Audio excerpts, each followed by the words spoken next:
A Naruto Date in London is a lost mixtape that Juice was going to release when he was still alive, but the plans either ended up getting scrapped or they're not going to do it now that he passed away. So I just want to dive into what happened to this mixtape. So within the last couple weeks, I guess this has kind of been servicing for a few months now according to the Reddit for this mixtape, but at least a lot of you guys actually brought to my attention, Kid Light, and even more you guys DM me on Instagram and Twitter asking me to talk about this, giving me links to stuff, info. So shout out to everyone that did that. Thank you guys for that. Links to all this stuff is in the description down below if you want to check it out. And yeah, I just kind of want to get into this. So a few months ago, like a long time, like probably 9-10 months ago, Ali did a live where she actually basically confirmed this herself, that this was a project.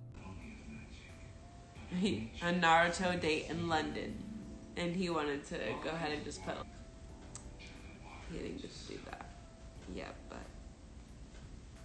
she confirmed that the name of it was A Naruto Date in London, and Kid Light actually sent me some info about this mixtape, or supposedly about this mixtape.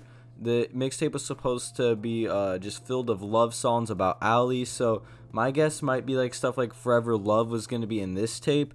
It doesn't really quite make sense to me why Juice was going to release A Naruto Date in London, because Death or Love is supposed to be, at least what I thought, was all love songs about Ali, at least for the most part, but I guess the Juice might have wanted to put out other stuff, like I said, like Forever Love, those types of songs. And this wasn't just going to be some random EP with just thrown together Ali songs either, because like I said, Kid Light sent me some more info on it, and one of the things that he sent me was that the London interlude was supposedly supposed to be on this mixtape.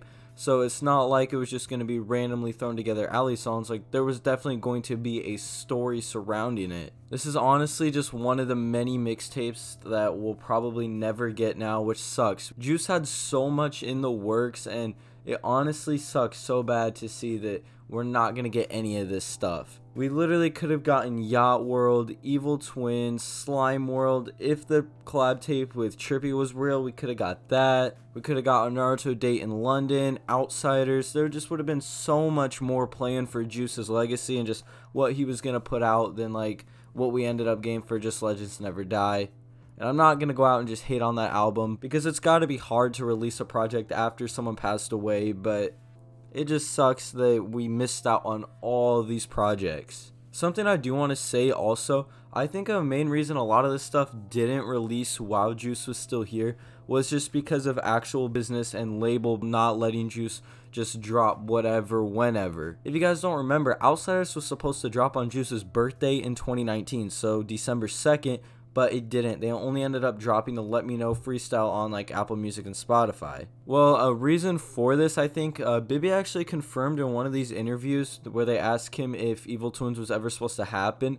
He said that Juice would just say stuff like, oh, he's going to make a tape with this guy, but Bibby was trying to tell him that no, they need to plan stuff out and actually have an idea for it, which is right. I mean, you can't, especially if you're signed, you can't just go around and drop a mixtape like every week or whatever you want to do. Obviously, they're going to need to promote it, release singles. Like, there's a whole rollout process that has to go towards releasing a project. Maybe not necessarily an EP, but if they're going to do like a collab tape, they would definitely try and market it better than just dropping it, like what they did with World on Drugs. So yeah, and I'm not saying that Bibby or the label wouldn't let Juice drop stuff. That's just understandable. I think Bibby was just bringing that to our attention, that even though Juice might have been out there saying that we were going to get all these projects, or he was working on all this, it didn't mean that it was going to drop anytime in the near future, if ever.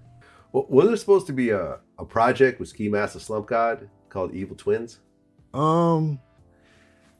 Juice was, him and Juice used to work a lot, but Juice get in the studio and he kind of do that a lot, you know?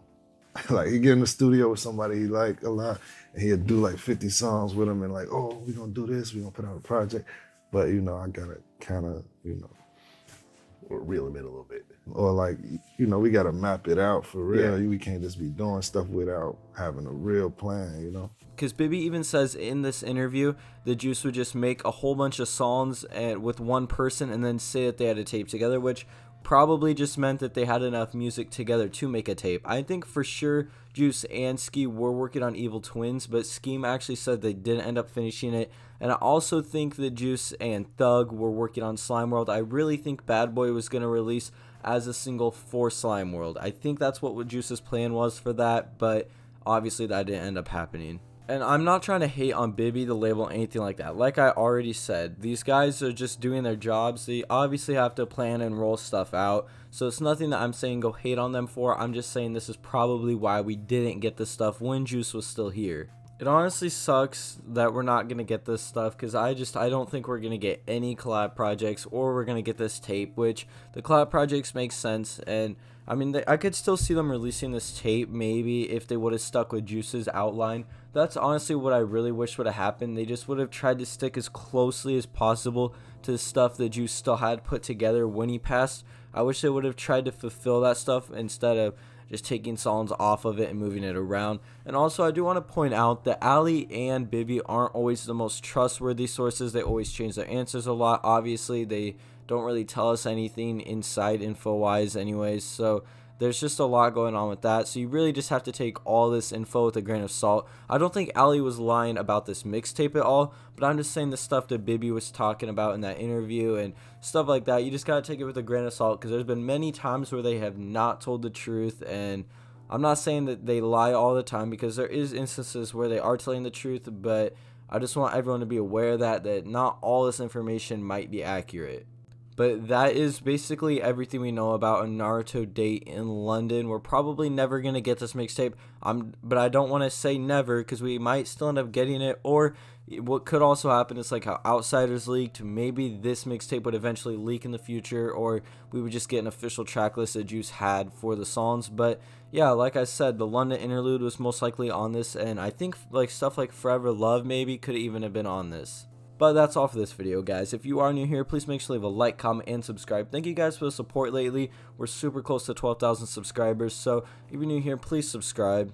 Also, check out my second channel, Complex Edits. I have almost 600 subscribers over there. I've been uploading my weekly series of new music that's dropped this week over there. And also, I've started uploading some other content over there. I have a video on the whole DJ Scheme versus Googly situation.